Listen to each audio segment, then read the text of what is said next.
for TV. Welcome back to Doctor Who Too Hot for TV. We are the podcast that looks at all things expanded universe in the world of Doctor Who.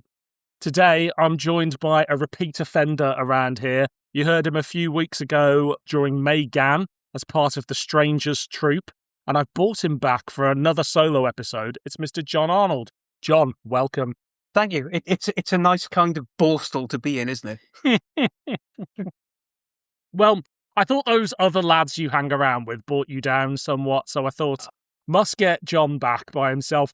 You kind of forget what you've done and haven't done on this. And in my mind, I was like, Jon's done loads of these, but it's because we podcast on Strangers together all the time. And after we did the Strangers Too Hot for TV crossover, I was like, oh no, Jon's only done one episode of this. So immediately I was like, we must get Jon back. You're a gentleman. And, you know, what can be better? You can't improve on the Dark Generation, surely. Oh, well, we can but try. Now, as listeners may remember last time you were here, we talked about the Dalek generation, which I was very positive about. And I don't know whether I said this at the time, but I want to be clear, I was only positive about it because Joe Ford hates it so much. It is an awful book, but it was a whole episode of bullshit. Joe was quite happy at that. He was singing your praises for just how nice you were about it. But it's also that thing of, I could pull positives from it, but it was fundamentally a badly written book. There was things you could enjoy, but it's bad prose. It's bad prose. It's bad plotting. It's a terrible story. It's incoherent. But apart from that...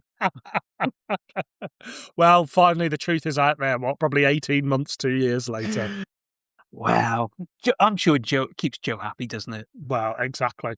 So, the first thing we're going to look at today is from BBV Productions, my old favourite, and it's Punchline, written by a man called Jeremy Ledbetter, better known as Rob Shearman, directed by Paul Ebst, produced by Bill Baggs, and it was released in February of the year 2000. News at the time, Dalek 6, Primords 0. After the disappointing ratings of the repeat of the Jon Pertwee serial Doctor Who and the Silurians, which dipped beneath the 2 million mark shortly before Christmas, Shooty Gatwa wants a word, there will be no repeat of Inferno on BBC Two, instead jumping straight to Genesis of the Daleks. Because if Genesis of the Daleks can't save Doctor Who, what fucking can, eh? Nothing in this universe. I'm pretty sure those repeats were canned straight after Genesis, right? Yes, they was the last one. No one wanted to see a story from 1975 in Space Year 2000. Absolutely. Nothing can save it. Look, it's a weird thing, isn't it? Because early 90s, those stories everybody's quite nostalgic about them, but by 2000, you can really see the tide has turned and nobody in the general public really gives a shit. And if you'd wanted it, it's been out on video for what? 6-7 years at this point? 8 years? Yeah. It's 92, wasn't it, I think? I love Doctor Who, and I wasn't tuning in because I've got the VHS. So it's like, yeah, can I be asked to sit through 7 episodes of Silurians? No, I could not. Exactly. I'm a Doctor Who fan. I gorge it all down in one large gulp. Yeah, not doing it every night or whatever. I tell you who did want some Doctor Who, though. BBC Radio 4.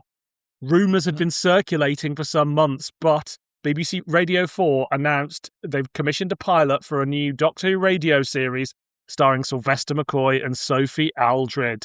It was to be produced by comic writer and performer Dan Friedman, with a script from Colin Meek, who was also Dan Friedman. This would ultimately become Death Comes to Time, which would get a pilot. The pilot wouldn't be picked up, and then BBC would pick it up. What a wonderful time that was to think, the BBC might make Doctor Who on audio, but they've gone for the previous Doctor, not Paul McGann or somebody new. Strange old time. I knew it was going on because a friend's housemate was in it. Right. So he Who was did they telling play? me about it. It was Murray something. I can't remember his name yet. Dylan's probably got this to hand. I'm expecting this to be encyclopedia. Actually, it's not BBB, so maybe not. No. I mean, I do love Death Comes to Time, but I can't remember the full cast list. There's too many celebs in it for me to know the smaller parts. Well, yeah, I mean, after Stephen Fry turns up, everyone else is kind of tiny by comparison, isn't it? Yeah. So, who even remembers Sylvester McCoy's in it? Well, exactly. Although many people say it's his best performance. Do they? Do Yeah. they really? Yeah. Really? Oh, no. No, not even at a time. There you go. It's either that 10 minutes at the front of the TV movie or death comes to time. It's clearly walking away from the circus in Yeah. The Greatest Show in the Galaxy. Well, yeah, true. Oh, Ultimately, Death Comes to Time, and it did not get a full series. But one day I must cover. Did you ever hear the Minister of Chance, the spin-off series they did many years later? I did not. I was just out my completist phase then. Okay. So I did it when I wrote the Downtime book specifically for that.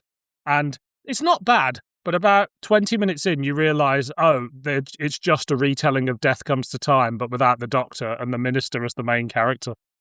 Oh, well, I always thought the point of Death Comes to Time was I can set this up for my own character. It sets a spin-off up. Yeah. So it's okay. I mean, it was fine, but it's just, it feels like he tried to do something iconoclastic for the sake of it. I'm the man who killed Doctor Who off. Yeah. His plan, I remember seeing him at a convention and he was like, oh, what I'd do is I'd kill him off in this radio thing, and then we're hoping to get a TV series, which is Doctor Who The Next Generation with Ace and the Minister, and then at some point the Doctor will come back, and it's a very convoluted way of just like, you can see why Russell went, just reboot with a new Doctor, just kill everybody else off screen. Yeah, well, I'm gutted because, to just think how much Joe would have loved a spin-off with a new TV series with Sophie Aldred as a lead. He'd have been gagging for that. Straight in on it. I'm sure he would have been there. Finally, Big Finish has announced their latest big casting from the world of Doctor Who. Bonnie Langford is to reprise her role as Melanie Bush in an upcoming 7th Doctor audio called The Fires of Vulcan. That was an exciting time because everybody was like, after years of slagging Bonnie off, everyone was like, if anybody can rehabilitate Mel, it's Big Finish. And a lot of people were vindicated, I think. Absolutely, she's great. I remember, because I think her first convention was the 2000 Panopticon up in Manchester. Yeah. And they were queuing down corridors for this. It was a huge way to get her autograph.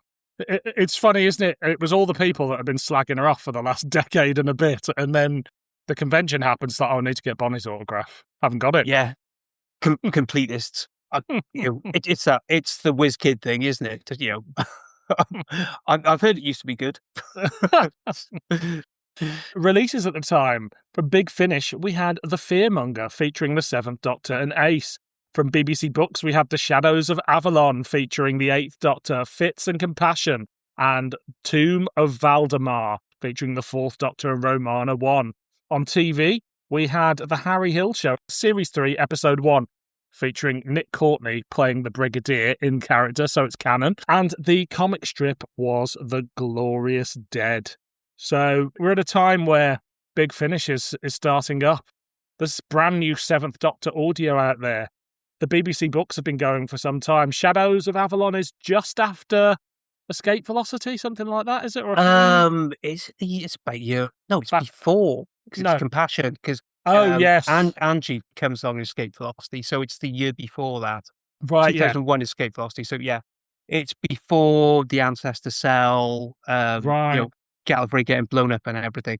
It's the Brigadier again, actually, in that. It's Paul Cornell writing the Brigadier. That's what I remember reading and really enjoying as a kid, but I couldn't tell you anything about it apart from what you've just said, the Brigadier and Paul Cornell. And who knows if I went back to it, whether it would be any good or not. And there's a dragon on the cover. Yeah, of course. Dominic Perkins lives in the seemingly idyllic town of Suburbiton, a place that functions like a perpetual 1970s television sitcom. Every day follows the same comforting routine, a perfect suburban home, a cheerful family, and problems that are always neatly resolved before the closing credits. At the centre of this artificial world is June, who plays the role of his devoted wife and mother to their son Kevin, and a mysterious authority figure known only as Sir. As Dominic becomes increasingly aware that Suburbiton is an artificial construct, he begins to resist the roles assigned to him. The carefully controlled sitcom world starts to break down as its characters question the routines they have been repeating endlessly. June is revealed to be the force most invested in preserving the illusion. believing the predictable happiness of suburbiton is preferable to the pain, uncertainty and disappointment of reality. The enigmatic Sir acts as an enforcer of the rules, attempting to keep the narrative on track whenever the characters begin to stray from their scripted lives. Dominic, who is actually the Dominie, persuades June to confront the truth about the world she has created and maintained. As she finally accepts the perfection of suburbiton is hollow and unstable, the sitcom setting dissolves around them. Too hot for TV. You pick this. Why did you pick it? I picked this because I haven't listened to it in ages, and I remember it being one of the kind of the cream of the BBB crop, really. Yeah. It was. I mean, again, I knew a few people who were working for BBB at the time, and they said, "You need to hear this because it's really good." And yeah, I didn't know who Jeremy Ledbetter was. I don't think the whole terror's there at this point. No one knew who Rob Shearman was at this point. Yeah. We're not at the point, we haven't had any Rob Shearman at this point in Big Finish. I think he'd written one by this point, because the Holy Terror's like a month or two out, I'm pretty sure.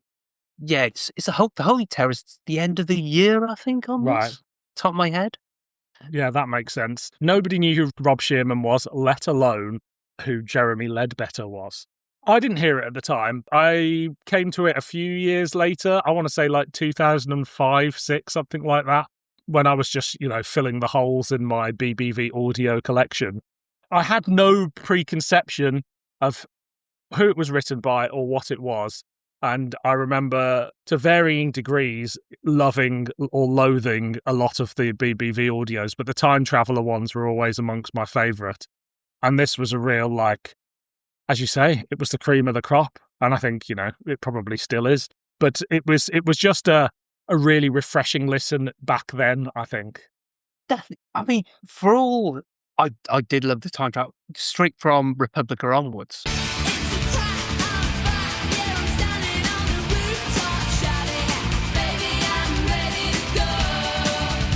I went straight and got that when it came out, and it's just like, yeah, this is the out of copyright 7 Doctrinace, and it's great. It's exactly what I wanted. It's Mark Gatiss doing a kind of a trad idea, that alternative universe thing. And then you come to this, and it is operating on a different level because, audios from fans, they can be, how should I put it? They can be kind of drawn from quite obvious sources by those kind of communal things, particularly around the late 90s, it'd be folk horror, the TV we grew up on. And this obviously does play on the TV we grew up on, but it's operating on a different level with it. Yeah. You can hear this right, and you're going, this right is trying to do something completely different. He's trying to do something deeper and push beyond that kind of surface. Yeah.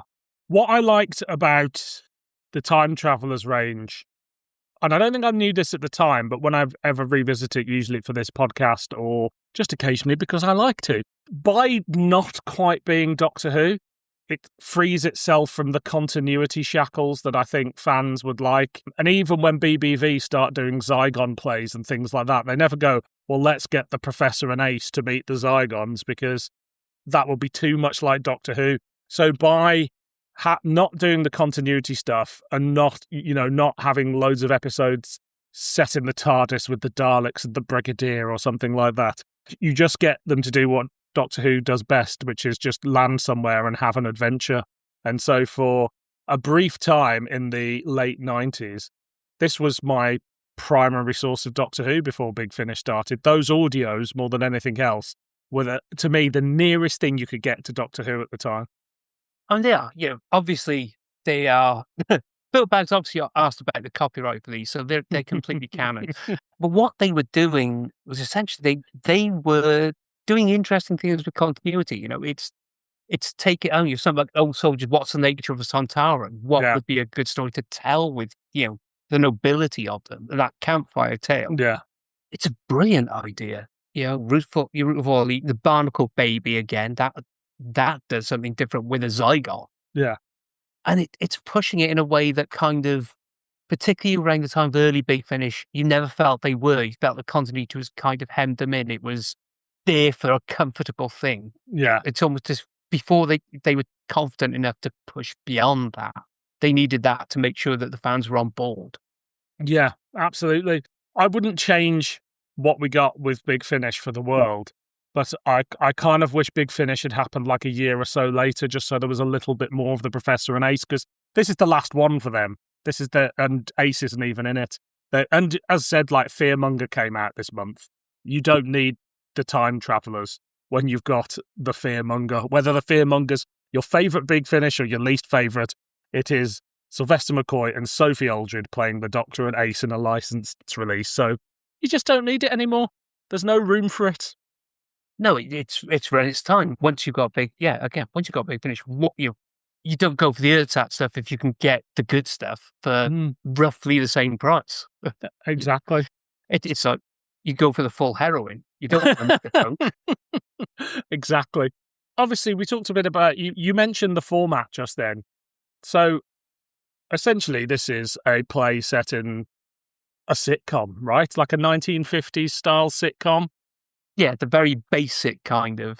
I think it's aiming for the good life, is it? Really? Yeah, I think so. It's more that kind of mid-70s, maybe even ITV-ish, because it feels quite deliberately broad and slightly too fast, slightly off, in a way that a lot of ITV sitcoms do. And for the first sort of 4 or 5 minutes, you're like, what is this? This is just an outdated sitcom. What are we doing here? But slowly, things start to unravel, and you realise that the character of the Dominie, as he's known at this point, is trapped in this sitcom. But I think it's such a brilliant premise. In fact, it's such a brilliant premise that WandaVision stole it. I'm going to say Marvel listened to this, somebody at Marvel, and went, I'll tell you what, we could do that with WandaVision. Bill Bags, where is your lawsuit? Come on. I'm surprised you haven't sued them already. Wouldn't it be amazing for somebody to steal something from Bill Bags for a change? So what do you think about the way it develops and uses the sitcom setup as a sort of a trap, essentially, for the character of the Dominie, the Doctor, whatever you want to call him? Thematically, I think it's absolutely brilliant, because a sitcom essentially is a form of time loop, by its nature. It's situation comedy. The characters are trapped in a situation they cannot escape. It fits thematically. It's almost it's a waiting for Godot thing also. That's almost a sitcom to my mind as well. Yeah. It's characters who are stuck, they can't escape, and they're just being laughed at. And this flips on its head. It's like, what's it like to be the characters who are being laughed at? Yeah. It's in an era of like things like The Truman Show and stuff like that, and just done in a very, very British. Also, Dark City as well. I think it's got sort of slight elements of that, of just like playing with the mundanity of day to day and people's need to reject it, but also being trapped by it. So it sort of works on several. Like it's a meta comment on the genre, but it's also got sort of social aspects to it as well that I think really enhance it. And the way he talks about his marriage and things like that. And because ultimately at the core of this is this creature that wants to be a part of basically loves the Doctor and wants to be a part of his life because it gives him energy. And isn't that all relationships? One person sucking the soul out of it? No, I'm joking. It's fandom. No, it's true. It's a very meta comment on fandom as well. And it's a very Rob Shearman thing to say as well about fandom. I think it's a brilliant premise, and one that you could quite easily turn this into a Big Finish now. You could quite easily turn it into a TV episode now, although everybody would go, oh no, you're just copying WandaVision. Well, why not copy it? That's what Doctor Who does, frankly, most of the time, isn't it? What do you think of how the story develops over the hour and as the sitcom world begins to unravel?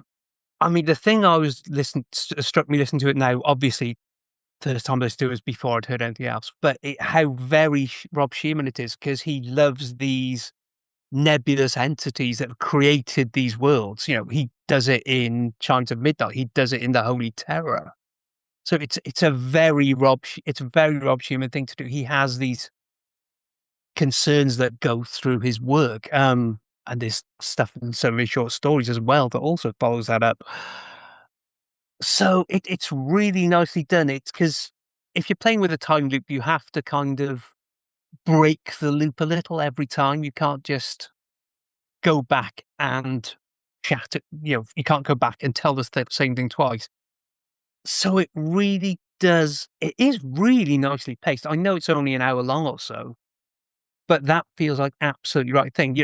I suppose you could say for a sitcom at this point, half an hour would be the perfect length.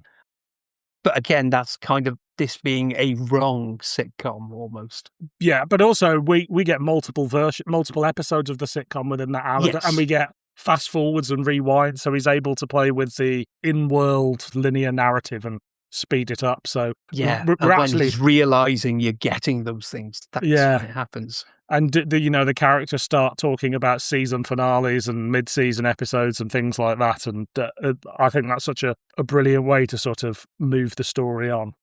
Again, it's the meta commentary, but it's not an irritating meta commentary. It's someone who understands what they're doing with it. They're using it as a way to build the tension of it, because you really don't know what's going on till probably the last 5 minutes here. Yeah. So it's just a case of this world. How does this get this world? What happens? You don't know, because he's trapped with these 3 other characters, and you're not sure, as you say, until probably the last 5 or 10 minutes, who even is the one behind it. Are they all behind it? There's that moment where his son Kevin is turned into a ginormous beast because that's what his wife June ultimately thinks he needs to keep him there. He wants to fight monsters. Here's a monster. And I mean, there is a little bit of misdirection, because the obvious way to think of it, it's his boss. Yeah. Because originally when I heard it, I was thinking the boss character is going to be the guy behind it, or it's going to, moustache twirling villain. And to make it the wife is a far more interesting idea. Yeah, absolutely. The way the narrative adapts as he changes, and I don't mean I mean both the narrative of the thing, of the play, and the narrative within the play. That they're just able to alter the perceptions of things slightly in order to... So the way that green stain on the trousers is described as well. Yeah, tweaking narratives both externally and internally. It takes a clever motherfucker to do something like that. It's annoying, isn't it? He's annoying. He's good. He's good, isn't he? He's good. We shouldn't tell him. I shouldn't tell him that. No, absolutely not. Let's talk a little bit about the characters in there. So we've got June, played by Susan Travers, Sir, played by Barry J. Gordon, and Kevin, played by Neil Bull. What do we think of his adopted family and boss? I really love Susan Travers' performance, because she does that sitcom thing, that heightened performance. And then you need to switch that on a dime when the situation is revealed. So she absolutely nails that kind of thing. And I do think it's a better ending than his big finishes, because I think Chimes of Midnight and Holy Terror, I think he admits, he wrote them back knowing the ending, so he didn't. So basically it's just almost the equivalent of the Holmes blow everything up. And this one, it has that, it almost kind of like Scherzo in the future. It's got such a poignant ending, and it's the way it doesn't end like a sitcom does. Yeah. It kind of fades almost, and it's entirely thematically appropriate on that front. The others, I think they essentially just have to play that broad comic thing, and their timing is good, because I think they are just off enough for the play to absolutely work. Because a play, it's a difficult performance to have, to be just off, to make it's not really funny. It doesn't really work. Yeah, there are moments where they're slightly panicked by what's happening with the eternal narrative, and so you get a bit more of a realistic performance, but they're doing a tonally suitable performance for this style of sitcom 99% of the time, but they're not sending it up at the same time. No, and that, again, that's difficult to do, because the idea you have is to go really broad with these kind of things. So much as I don't like to give Ebsy compliments, it's really nicely directed in terms of the performances. Yeah, and then when the really odd things happen, when his son turns into a monster, it's perfect, and that is genuinely funny and horrifying at the same time. It's so well carried off, and and that when they don't get the lines they expect, the sir and the son, it's lovely because you're right. It's a slightly more realistic form. There's a slight panic, and that is sitcom to a degree, but it's also human. There's that moment with Sir at the end or near the end where the Dominie is figuring out, oh, actually, no, like I can get ahead of the narrative here. And he goes, well, you've promoted me for the last few episodes, so now I must be your boss. And the way the character sort of stops for a second and then just accepts it because it goes, yes, of course, that makes total sense. And Barry J. Gordon, I was convinced when I was going to look him up that he'd be some old thesp that had been in classic Doctor Who. But he's had nothing to do with Doctor Who, but he sounds exactly like a classic series actor would sound. A bunch of them show up in BBV and early Big Finish, and I just thought this would be another one of them. He's a proper kind of fruity old character actor, isn't he? Yeah. And does this perfectly. Yeah, I just think it's all very measured. And even the kid, I mean, I don't know how old Neil Bull is. I suspect he wasn't like 14 or whatever. I don't think so. But he plays the role of the sort of teenager always up to japes in a sort of traditional sitcom role really well. And again, just has a few odd moments where you're just like, oh, there's something more to this guy. Yeah, it's it's like almost like the Nicholas Lyndhurst in Butterflies kind of thing. Yeah, that kind of performance where they're kind of arrested, aren't they? At that point in that adolescence, and they get that absolutely. He gets that absolutely right as written. Again, but it's quite possibly a strength of the script as well. Yeah, because absolutely. the characters feel perfectly outlined in what they're going to do. I think everybody gets the script and goes, this is going to be great. Paul Ebbs is like, I'm not going to let the side down on the direction. And each of the actors clearly relish it. I mean, McCoy was quoted at the time as saying it was the best Doctor Who script he'd ever done, which Bill Baggs then took for the advert and changed it to, this is the best script of this genre that I've ever done, or something like that. That's something like Bill to do anything like that. I think Sylvester's perfect this, though, because it's kind of how I'd put it. He's frenetically standing still right through it. He can't work out what's going on. His head is trying to whir. He's trapped. It's like the wheels are turning, but there's no purchase there.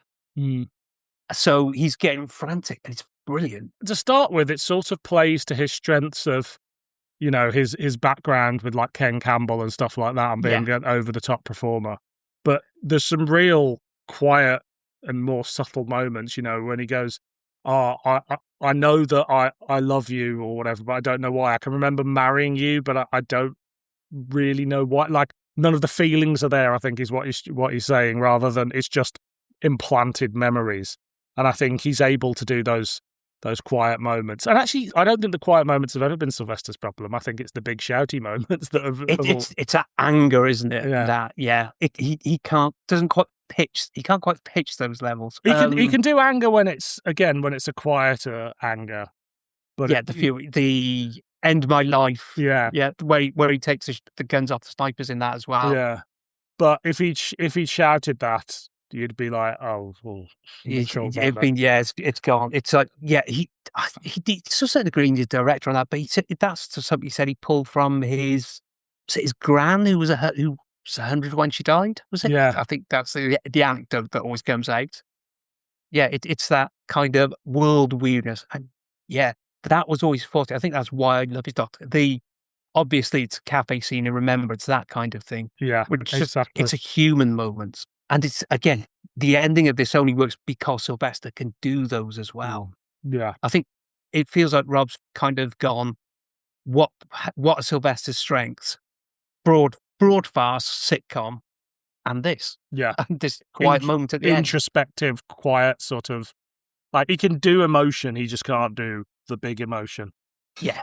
Does the character of Dominic in the sitcom, the Dominie, the Professor, feel like the Seventh Doctor? Certainly does at first, because, but I don't know how much of that is the actual production, because obviously it's the names have been slightly filed off or scratched around a little. Yeah. The time travelers, but it always felt because it's Sylvester and Sophie. Yeah, it's their relationship. they will all, if they're together, it always feels like the Doctor and Ace because they've got that rapport. They fall back into it so easily. This is the one where if you gave someone this before they'd heard any of the other time travels, I think this would be the one they go, well, no, maybe it doesn't feel like Doctor Who, and maybe it's not the Seventh Doctor. But because you've had 8 or 9 releases of him as the Dominie before this, it's unquestionably the Dominie, who's unquestionably the Professor, who's unquestionably the Doctor. Absolutely. And I can kind of see it as the Doctor around the TV movie kind of time. That sort of just that older, that world weary, that on his own. Yeah. Doesn't need anyone else. Exactly. He doesn't need anyone else, but he's also not quite into the big manipulation as he was a few years ago in the New Adventures. Yeah, he's being manipulated in this. Yeah, so, the shoes are on the other foot here. What do you think of Shearman's take on the Doctor Who universe, and we'll call it the Doctor Who universe here and in other places? Does this feel consistent with his previous work, and what do you think, what's his vision for Doctor Who? I think it's more, how does Doctor Who fit into Rob Shearman's kind of worldview, because it always feels to me when you listen to it that Rob Shearman, almost more than any other writer that Big Finish had, certainly at the time, has this very distinctive worldview, this very distinctive voice. He has, I think the term he's used now, the world he's in, is weird fiction. It always feels like slightly more violent. It's there's something nasty lurking under the surface, and it is properly unsettling. When the massacre happens at the end of the Holy Terror, for instance, you're going, hang on a second. This is supposed to be influenced by Revenge's tragedies, that kind of thing. And the end of it, where it's just, I know it's, I think Rob said to me before, he couldn't think of how to end it, so he just had that big massacre. Yeah. It's genuinely nasty. If you think about the ending of this is genuinely nasty. They're all these closed, confined worlds. Even something like Scherzo later on, that's the ultimate closed, confined world. Yeah. 2 characters put together. So he is very interested in this, in not the wider talent, the shorter one. It's probably his theatre training, or because he was primarily a theatre writer at this point. He puts them in this box and pokes them. Yeah. I always feel like he's poking the characters and seeing what they're doing. It's like like a boy playing with playing with the ants or something. He reminds me a little bit of Paul Mars, where they're both authors, even though they're very different authors. They're both authors that, as you say, they almost shape the universe around them rather than try and squeeze into the Doctor Who universe. And they both do very different things, but in a similar manner, I guess you'd say. I think there's and I say this with all of them, there's a crueler edge to Rob's stuff. Even if you've read the novelizations of Chimes and Jubilee, it's an absolutely nasty. He had to tone down Jubilee for the novelization, if I remember rightly, having read it, because he thought he went too far. Dalek juice, my God. Yeah, Russell, keep that in. Come on, the kids all love it. Think of the merch, the cans of it on the shelf. It's a ruthless universe, but not in an Eric Saywood sort of way, because there's such a dark, macabre humour to it that Eric Saywood script, unless you're 10, in which case it's fucking brilliant. In an Eric Saywood script, you go, oh, this is bleak. In a Rob Shearman script, you're willing on the death because he's always doing it in such a fun and interesting way. And you're laughing at it. Yeah, exactly. He likes to make you laugh and unsettle you at the same time, which is a hell of a trick, because you're not supposed to laugh when you're unsettled like that. It's why the Joker works, obviously. Yeah, absolutely. How does this release compare to other BBV and indeed Big Finish of the era? Well, I think we've kind of blown that one already, haven't we? Yeah. Because it is, okay, I go back to it, it is still one of the better releases, and not because Sophie Aldred's not in it, Mr. Ford. Bollocks. Well, how about Big Finish? Because Big Finish have been going for about a year at this point, well, 2 years at this point. So we're just at the time of the Fearmonger coming out. We've had the early Benny stuff and the first few releases.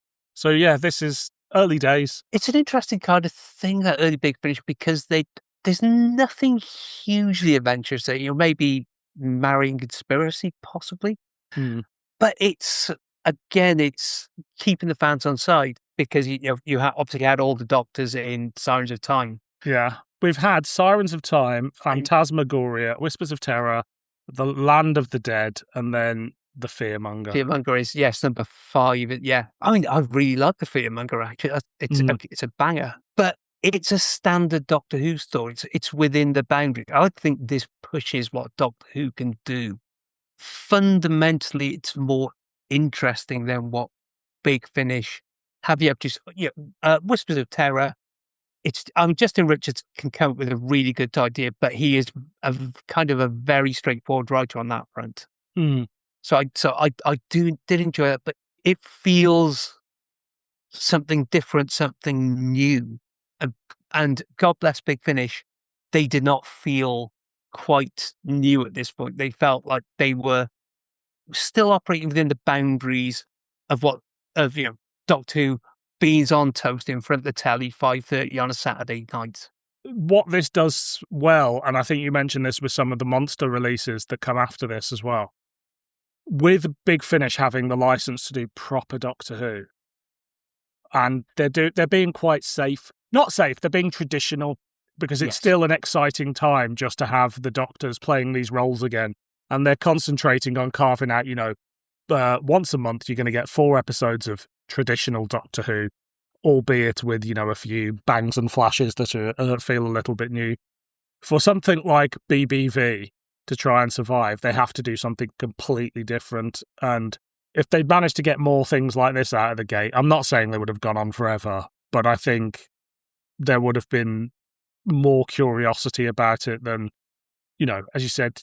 But by the end, there's some good Sontaran stuff, there's some good Zygon stuff, but then by the end it's a bit like there's a couple of things, but then you've got that final Crinoid play and a few other things, and you're just like, and the Rutan play that are trying really hard to just get there. But you've got the Rani Reaps the Whirlwind too. Come on. I'm always entertained by that. It's Pip and Jane and Kate O'Mara. How can you not be entertained? It's great fun, but it is terrible. It is.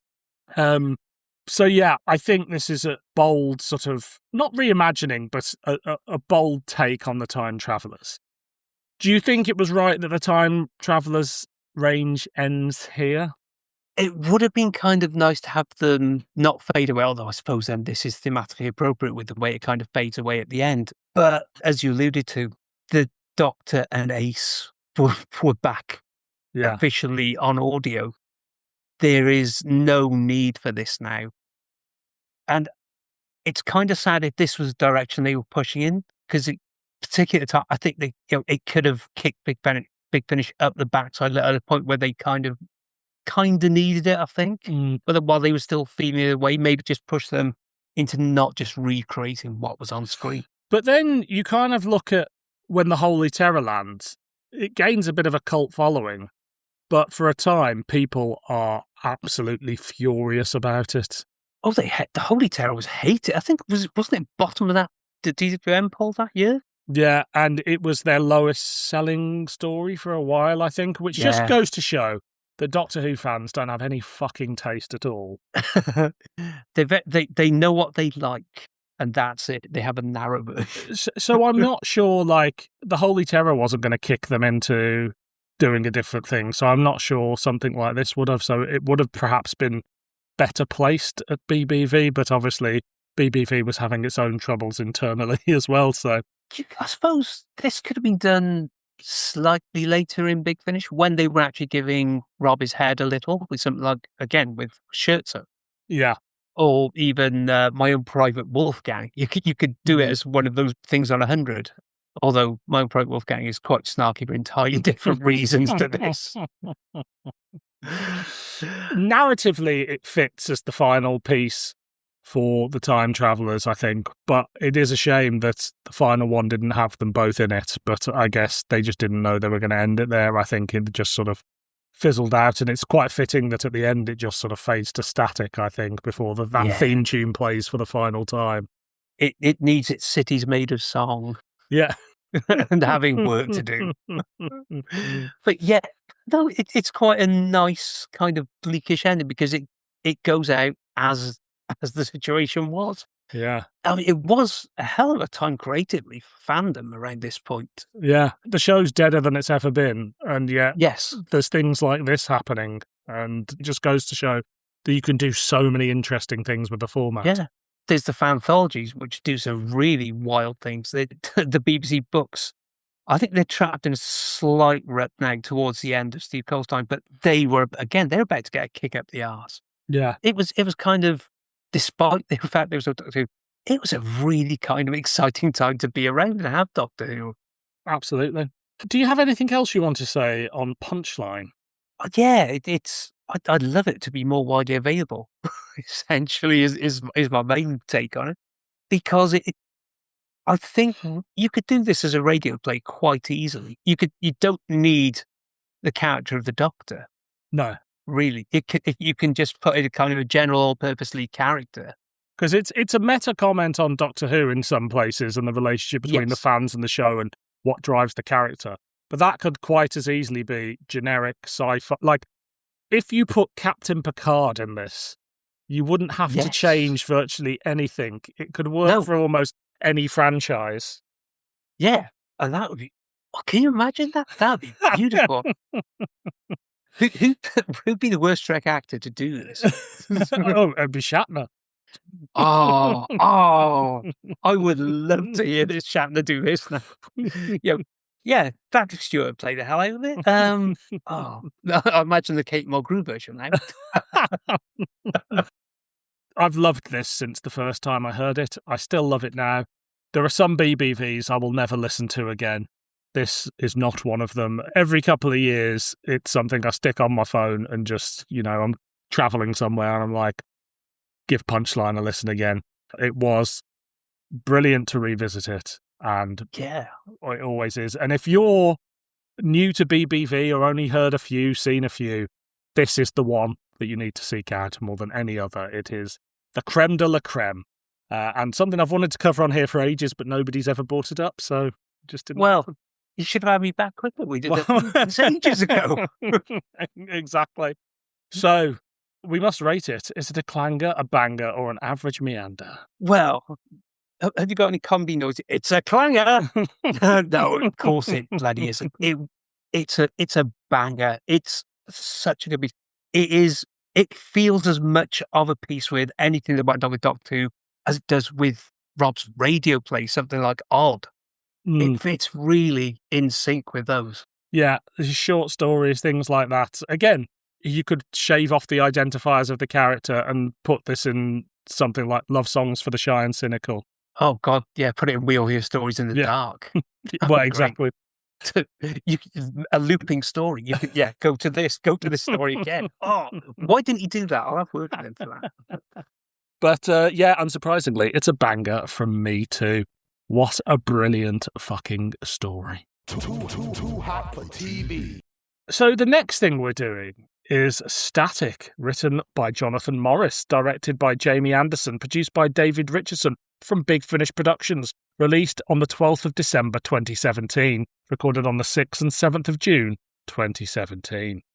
News at the time, Dudley Simpson and Rodney Bewes had passed away, and we're going to get the world's first collection box set, but not the one you think. It was the complete 7th Doctor era on DVD in Germany. I remember that came. I was so jealous. Yeah, me too. And it looked great as well, didn't it? The packaging. Raging. How far away were we from the collection? I feel like that was 2018, so we're only like a... Yes, it's the Whittaker logo, isn't it? So it's either late 2018, early 2019, somewhere around there. Something like that. I certainly remember that I didn't get it till lockdown, and it had been out about 6 or 7 months before that, so... Yeah, I had it. I still never bought the replacement disc, so I still got the faulty disc. That'll be worth more than your actual set, boys. Other releases at the time, on DVD and Blu-ray, we had Sharda for the 4 millionth time. From BBC Audio, we had the audiobook of The 10th Planet. Also from Big Finish, we had The Wreck of the World, featuring the second Doctor, Jamie and Zoe, Only the Good, which was a War Master release, the New Countermeasures Series 2, And the First Doctor Adventures Volume 1 featuring the David Bradley Doctor, Susan, Ian and Barbara. From Candy Jar, we had The Case of the Missing Fairy featuring the Brig, and What's Past is Prologue, which featured Alistair Hamish Lethbridge Stewart. Don't know who that is. Brother, dad, I don't know. From Thebes Publishing, we had 2 Evermen books, Message in the Cards and Old Acquaintance. Online, we have The Horror of Coal Hill featuring the First Doctor and his famous companion, Shivani. Also, obviously, featuring appearances from the 3rd Doctor, 11th Doctor, 12th Doctor, Sarah and Missy. Classic. And on television, we had Twice Upon a Time, and the comic strip was The Phantom Piper featuring the 12th Doctor and Bill. Quite a slew of releases. I think I've got quite fond memories of all of those Big Finish at the time. I don't remember The Wreck of the World, but Only the Good, the New Countermeasures and the First Doctor Adventures were all ones that rate quite highly for me. I haven't listened to all of them, but yeah, I did like only the good, was it? Sorry, Yeah, oh, good, yeah, that was I'd like those early War Master. yeah. But like all the Rangers at Big Finish, the first few War Masters was like, this is great, and then they just sort of petered out, and I was just like, I don't think I need any more War Master. It has the idea and the thrill, and the thrill's there for the first releases, but it doesn't change or do enough interesting with it after that, which I think is why they kind of merge into one after a while for me. Exactly. Too hot for TV. The Doctor, Flip, and Constance arrive near the isolated village of Abbey Marston, where a caravan park enforces a strange rule. Radios, televisions, and any device capable of receiving broadcasts are forbidden. The area is surrounded by eerie landmarks, including an ancient stone circle and a disused RAF research station, dating from the Second World War. The travellers soon discover that the people who listen to the radio static hear voices from the dead, and some of those voices seem capable of physically manifesting. As the Doctor investigates, he uncovers a temporal anomaly stretching between 1940 and 1980. During the war, military scientists at the RAF base attempted to exploit mysterious transmissions coming from outside normal time. Their experiments opened a pathway to entities known as the static, incorporeal beings that exist as fragments of lost moments and dead lives, feeding upon human consciousness and grief.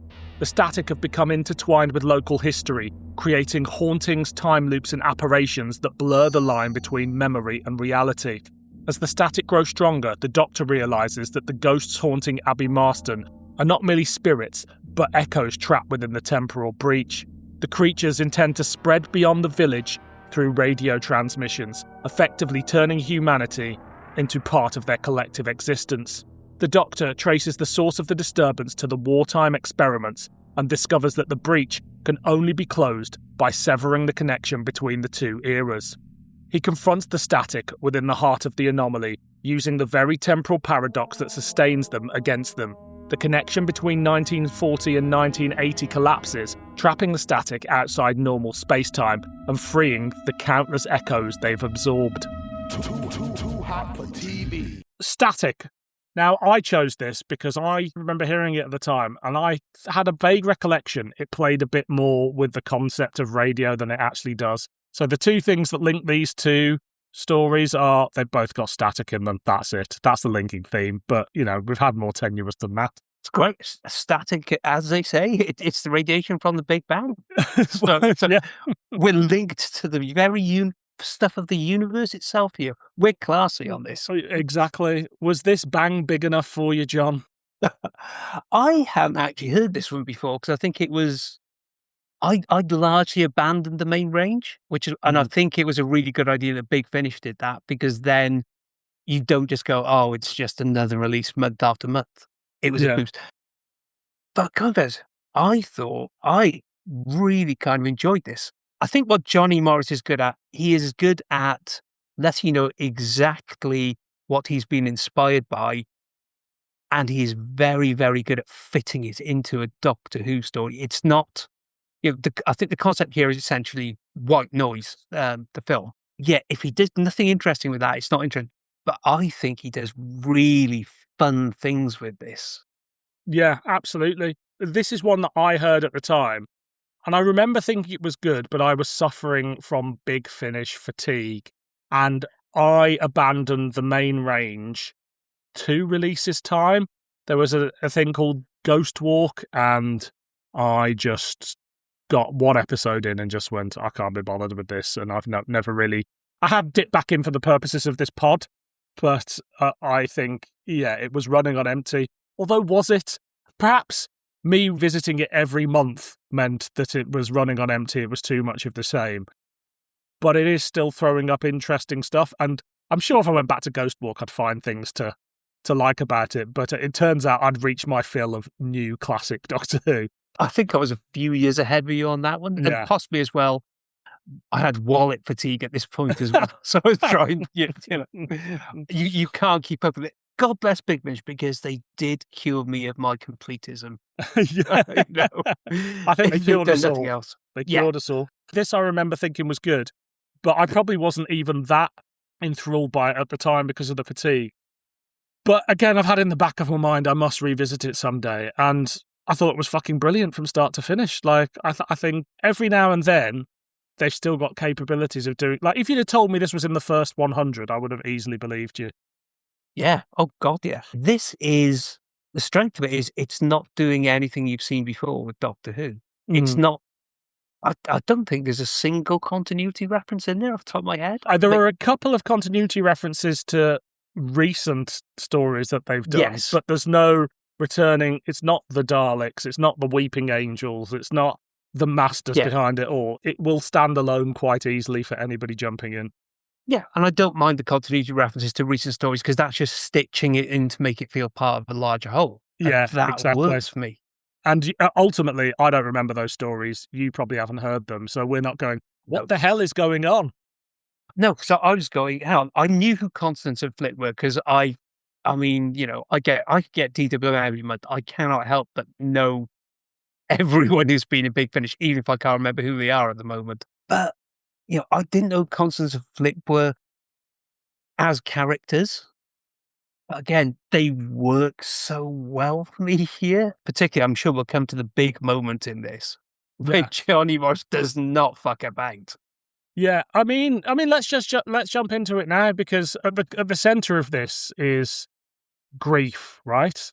Yeah, like, all the spooky stuff he's doing, which is handled really well. You've got these people being reborn, and you get the telephone call, and it's somebody close to you, and we find their sham in a tree after they walk out of this fog and stuff like that. But we see that through the eyes of the supporting cast, and then the big moment I presume you're referring to is when Constance walks out of the fog after going back into the past with the Doctor. Yeah, and that's astonishing. That's like just before the season finale level cliffhangering at that point. What a brilliant cliffhanger to do without any big monsters, end of the world. Because as well, I went back to the start afterwards, because that voice out of the static is Constance. Yeah. I didn't know that before, No. and then I got back, it's like... I didn't notice it either. And then it's, my God, that is cold. And it's so rare that Big Finish, or, a lot of spin-off media will make you go, oh my God, I did not see that coming. What a brilliant plot twist, and how the fuck are they going to get out of this? But for one episode, they fucking do. Every time. And I do find Flip a little bit annoying. I gather I'm not annoyed with that. But I think her and Constance play off each other quite nicely. Because sometimes you can get a bit indistinguishable with the Big Finish companion voices. Yeah. But with this, you've got the kind of well-spoken voice and the, for one, that working class kind of voice almost. That almost dodo I was kind of thinking of it as. And that's a really nice combination. I really they're from two different points in history, which is great. That always works quite well. But not so far apart that they've got nothing in common. Yeah. It's not a barbarian and a woman from 2017 or whatever. But they've got good chemistry. I really like Flip. I think she's cut from that new series companion model. She's cut from that Lucy Miller thing, ultimately, I think. I remember at the time thinking, she sounds a bit too Lucy Miller. But again, given time now, and I haven't heard any Lucy Miller in a while, and I've done another Flip story recently that'll come out after this, wibbly wobbly timey wimey. But I'm really enamoured with her, and I think she works well as sort of a younger modern companion with Colin's sixth Doctor, who, by this point is sounding older, but is also, he's doing his big finish performance rather than his TV series performance. And I think with the old Doctor now, they really benefit from that more energetic companion, that younger energetic companion. That really kind of moves the story on. Yeah, I think you're right. It brings it up to date a little bit, because we are at a point where people from the new series are dipping in and out of big finishes of all sorts. And I think they just need, I think having a slightly more relatable character than, and this is no slight to Bonnie Langford or Nicola Bryant or something like that, but just someone who's a bit more of an in for a newer audience really helps. But then Constance could be pulled straight out of classic Doctor Who quite easily. Yeah, they feel like they're from the old received. They're there to reassure the fans. It's a classic thing of they come up with the character brief first before they think about how does the audience relate to this. I mean, I know they've had adventures with Constance without flips since, off the top of my head. That's where they are at the minute. But I'm not sure that would work for me on the back of this. I just think it's a really kind of nice, because I did think at first I was a bit meh to start with. They were, I was kind of, I don't know if I like performances or not. Okay. Yeah, but I did get there across the story though, purely again on the acting moments. I'd wonder if a Constance and Colin story together, they'd feel a bit too pompous. And not that she's pompous, but because she's a tradition, she's from history, there's something more traditionalist about her performance. Yeah, I worry that they wouldn't be accessible enough. You kind of, with the Sixth Doctor, you need that Perry as an in, or you need that Mel, or you need that Flip as someone to bring him down a level. And and then if they're both a bit highly strung, then that's going to be quite a complicated duo to penetrate. Yes, and I mean, Colin is quite well spoken too. So, and on audio, the accents do convey a lot about the character to you, and it's kind of the characters I even me at Mike, I would have trouble relating to them as they are, but again with that third wheel on it's a really nice dynamic. And so what about Colin? As I said, he's in his big finish era Doctor, but are you sensing, compared to say 1998, 99, he's pitching his performance in a different place 20 odd years later? I think it is a colder kind of performance, isn't it? It's kind of edging back towards a TV performance from his kind of cuddlier early Big Finish Doctor. Yeah. Because this Doctor does some unpleasant stuff, really. Yeah. I'm getting a bit more, he's towards the end of his life, and he's getting a bit more manipulative of the situation. So he's not trying to screw his companions over or anything like that, but what he does with Percy and how Percy has to live his life is quite cold and calculated in a way. The way he utilises him, and even down to Constance gets her new body at the end, but there's no sort of, he did it to save her, but there's no thought of and I don't know whether this is explored as what does it feel like to suddenly inhabit a new body. Yeah, it's a nasty kind of play for him, because it reminds me, you've seen Sappho Steel, haven't you? I've seen, I couldn't, I don't know it verbatim, but yeah, it's the end of Adventure 2, the one in the railway station where he basically just sacrifices the guy to the goat. This is essentially what he does to Percy. He said, that's your life, you're not having anything else. Yeah, it's cold, it's calculated, but he is warmer towards the other people around, well, to his companions, definitely. He's not strangling any of them. But but he's also colder to Joanna and Andy. Yeah, and the sister Susanna, who's died and survives, is but you can never see anybody that knew you previously. I think that's a bit trusting of the Doctor, to be honest, because I just don't foresee anybody actually sticking to that. And I think that deserves a follow-up of oh no, she's ruined time. 30 years, 30 years later, it's my God, what's happened? I've knackered it up just by being nice to her. It's again, Saffron Seal, it's Adventure 4 with the, you can never have a photo taken of you again. Yeah. It will happen. Yeah. I thought this story, and I couldn't remember how it ends, I thought it was going to end with Susanna being left in the Percy role, and there was going to have to be somebody to guard there, but obviously the sort of stuff with the static is wrapped up a little bit by that point, so it doesn't make it So it's worth kind of a loose end, but it's a loose end. You leave the potential there, and I think Johnny Morris has left, but it makes the story feel that little bit more real if there are a few loose ends. It's not neat and easy. And again, it does involve time travel, but you could shave the identifiers off a little bit, and it doesn't have to be Doctor Who. You could. This time it's more Sapphire and Steel, or maybe you could even a far-flung X-Files or something. You could tell this in a number of sci-fi genres, or even as like a standalone movie or something, or series, and it would work quite well. Yeah, I mean, all you need is some way to fall through time, and it's easily done. Again, you're right, Sapphire and Steel would be perfect for it, because that plays with time so much. The kids from Time Slip. Get them oh, in this. Yeah. Can you imagine Spencer Banks in this? Come on.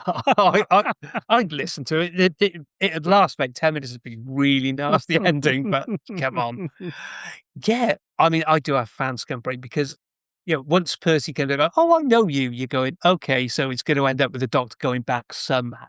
Yeah. But the credit to Johnny Morris, that isn't that much of a source of tension. It's just what happens when you're back there. That's the explanation. It's really kind of nicely done. And what do you think of the setting? Because it's basically caravan park, stone circle, forest, RAF base, which kind of sounds, if I say it like that, it feels like almost like a Bristol Boys script where they move to a different location, everything. But the way it's all weaved together, I think really works. And I'm glad there wasn't like a whole episode of like, oh, we've got to go back to the stone circle time, and then we've got to go to the RAF and things like that. They dispense with it's the RAF in the past, and it's this campsite it's not quite modern day, is it? It's it's a few years ago. Is it 70s or 80s, something like that? It's 1980, so it's Abbey Marston, 1940 and 1980. Yeah, it's something like Backrooms to me, that caravan park. It's that liminal kind of space, because if you go into a caravan park, it should be summer really, or something. So good weather. But it's read up because it's so isolated. It's foggy. It's nasty. It's a perfect kind of horror setting. Johnny Morris, again, I can't remember who's done the sound for this, but they do an absolutely bang-up job. So it's Joe Kramer and Josh Arkalane, and they are giving it their all, because it takes a lot, I think, for audio to get it to that point where it's unnerving and unsettling and scary. The static helps as well, because the static is an unnatural thing for audio at this point, particularly in this century when, digital cuts out all that kind of thing. Yeah, but it's sort of going, because you kind of forget static. You kind of forget, like, I remember waking up like as a teenager and the TV in my room playing, and we see it in a million horror films from the era. Yeah, the grains on the screen going around. Yeah. And even now, a lot of times in films, they still use the static effect for when people change the channel, because it just looks better for effect. It's shorthand, isn't it? It's easier. Yeah. And so doing a story arguably a decade after we've lost static, I guess you'd say. Yeah. There's a world, kids today, they don't know they're born, but kids today don't know what static is. They've never tuned in a radio or tuned in a television and had to deal with that. And I'm drawn back to that thing as a kid of trying to get a signal on a shitty TV and thinking you're seeing shapes in that TV. Oh, yeah, waving the aerial around above it. Yeah. And eventually getting, a grainy image. But like the idea that there's something trapped in there is an irresistible Doctor Who idea that I'm surprised, honestly, hasn't been done more times. Yeah, I mean, it's almost Johnny Morris was going, has no one else done this? He's been going back because he's quite encyclopedic about Doctor Who. And you go, no, they haven't. It's like, has Stephen Moffat not done this? Because it's a very Moffat-y idea. I suppose kind of Hyde almost plays with it to a certain degree, but not as centrally as this. Yeah. And then what do we think of the aliens that are at the heart of the static? How do you feel about them? It's really kind of, again, it's really kind of creepy, isn't it? That idea of what they do with the dead bodies and the dead people. They wouldn't let them go. It was like, oh my, yeah. That's horrible. So the idea that they sort of transfer the living consciousness of people into the dead body and just send it back to their point of death so they can live in their lives, like, that's a proper good Doctor Who concept. And you can feel, like, I sometimes suffer from sleep paralysis. So when he says, oh, and the body, you know, the consciousness is in that body, I can see and feel what that is like. You wake up and you feel like, I can't do anything with this. I don't know how anything works. Yeah. Yeah. It's a brilliant idea. And I was expecting it to drop the ball. Sure, the static aren't like we need to bring them back. Because it's about the setting. It's about the atmosphere. It's a one-trick pony, I think. Yeah. But then not everything was made to be brought back. I'm looking at you, the Zygons. You've been great once. Yeah, David Doctor. So I'm just sort of in awe of this story that gets it so perfect and is also capable of leaving it and going, that's enough. That is all you'll get of the static. I mean, I say that. I don't know. They might have a fucking they haven't actually got a name, have they? They're not even called the static, really. It's, which I quite like, because that makes them that little bit more unknowable. Oh, hang on. UNIT intended to use the static to resurrect a dead man who helped with a secret they wanted to know in the sleep of death. Okay, well, forget what I said. They did come back. But was it a Johnny? It was a Johnny Morris story. We'll let him off. Yeah. He could play with his own ideas, that's fine. Yeah. And who knows, that story could be fantastic. But I like this as a standalone idea. And sometimes I can be very down on... I like my Doctor Who quite arc-based, especially in the modern series, and I get very down on standalone episodes. But something like this reminds me how good a standalone episode or standalone story can be. It doesn't have to feel like a season finale or a season opener. You can just bring all the elements together and create something fucking brilliant. As long as it kind of has a feeling that it fits in the character, the way the characters' relationships are developed at this point. That's the key, I think. It gives it the feeling of an arc without actually being linked into that larger story. You need the sense... I mean, I think I tend to agree with you. Need a sense of forward motion in almost every TV episode these days. And this kind of doesn't need... But then it suits this because it's about being stuck. You know, Jon and Andy are stuck with the grief. Their relationship is stuck. I'm assuming because of that grief. Percy is stuck in this caravan for all the events of 40 years earlier. David Graham, by the way, great performance as the younger man as well. He had to be 90-odd at this point, and I was just, what the hell? He's brilliant as creepy old man in that sort of Billis Manger vein. Scooby-Doo caretaker. Yeah, exactly. And you think he's going to be the villain of the piece, and he's not, ultimately. He's someone that's paying a penance for basically what happened to him, and it's, you know, the doctors sort of committed him to this life. Yeah. He's locked in grief as much as Joanna and Andy are. Again, thematically, it's a really strong play. Yeah. And as you say, the way he pitches the two performances is really good. I do like Joanna and Andy and Susanna. I think they deliver great performances. I will get slightly with Andy. They're doing the Big Finish thing where they're like, we need to reuse people to do different voices for different soldiers later, like back in the past. Yeah. And there is just a little bit of... The guy playing Andy, Scott Chambers, has got too much of a recognisable voice. And so you can hear him play a couple of different parts. And it's like, I get it. It's the need. They've got a small cast. It's a need for it. But it's the one thing that pulls me out of the play slightly. But that's a kind of occupational hazard with Big Finish, isn't it? Yeah, exactly. Like, you can hear Nick Briggs in there as well, because you can always hear Nick Briggs in there. He's in the static. He is the static. Static, played by Nick Briggs. As you say, it's an occupational hazard, and I would not want to hold it against it, but it's that one little thing that just makes you go, oh, I was so in. But so, there we go, it's a minor.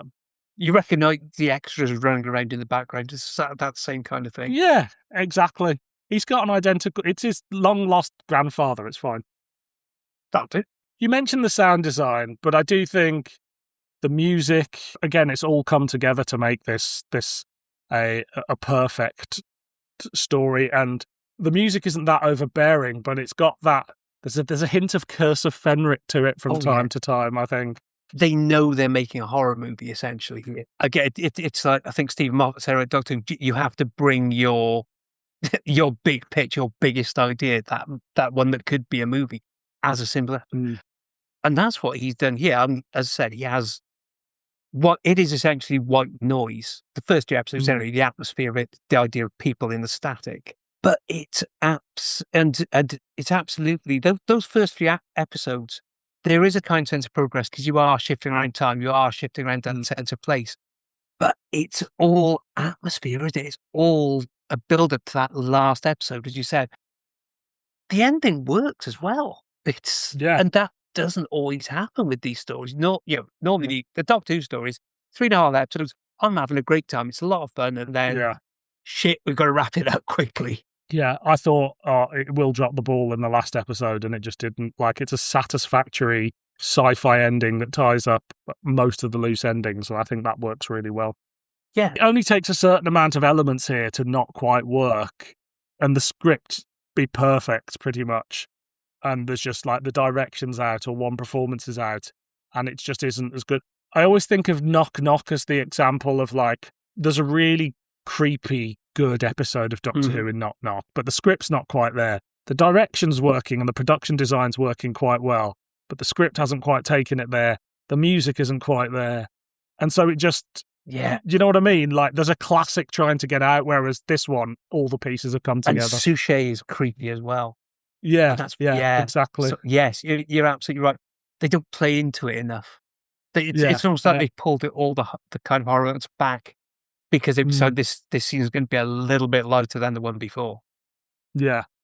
And there's not a lot of light in this at all, despite, I think Flip is quite a funny character in general who alleviates things, but it's quite, from, the opening scene, this is going to be a grim story, but not in a too depressing way. I mean, we are only months on from Heaven Sent here, and this kind of reminded me of that in some ways, because it's about characters being trapped in grief and dealing with it horribly. Yeah, exactly.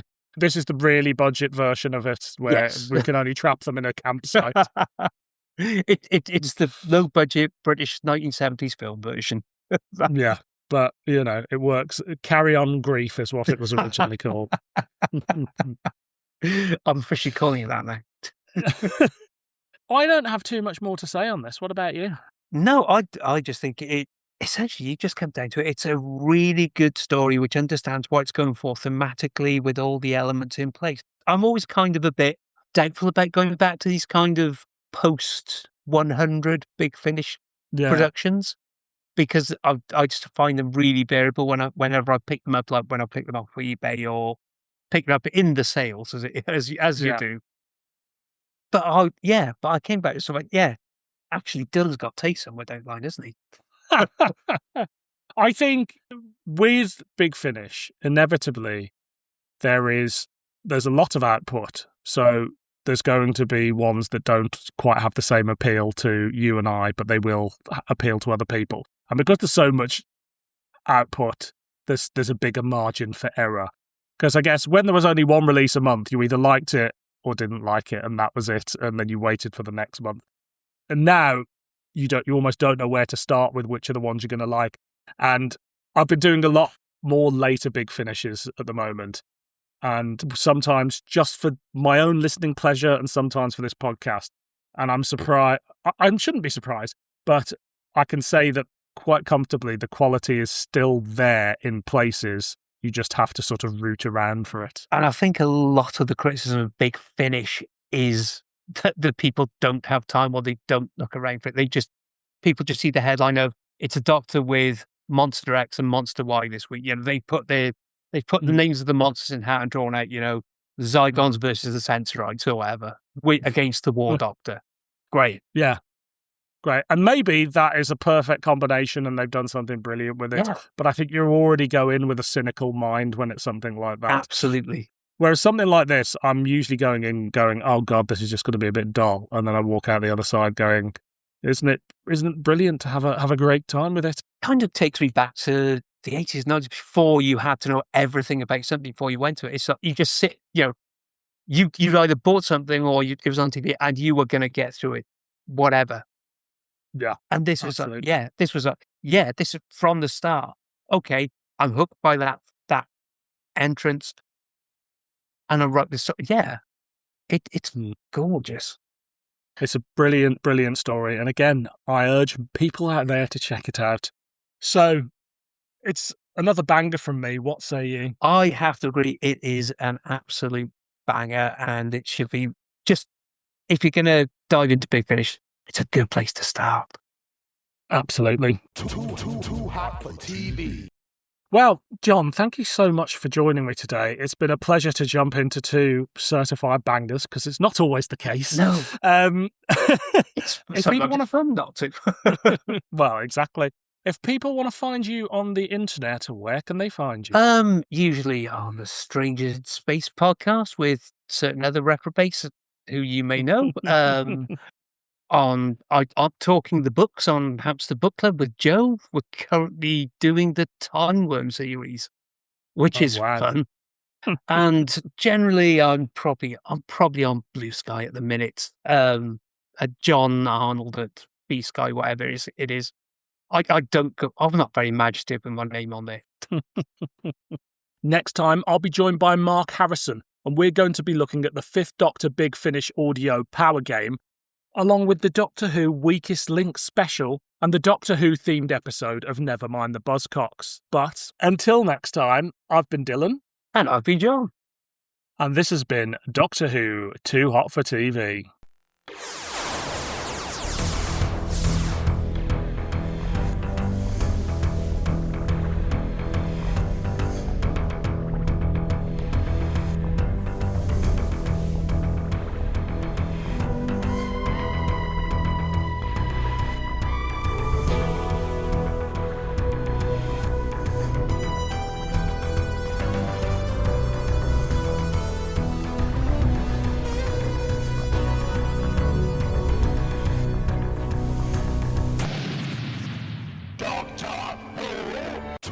Too hot for TV.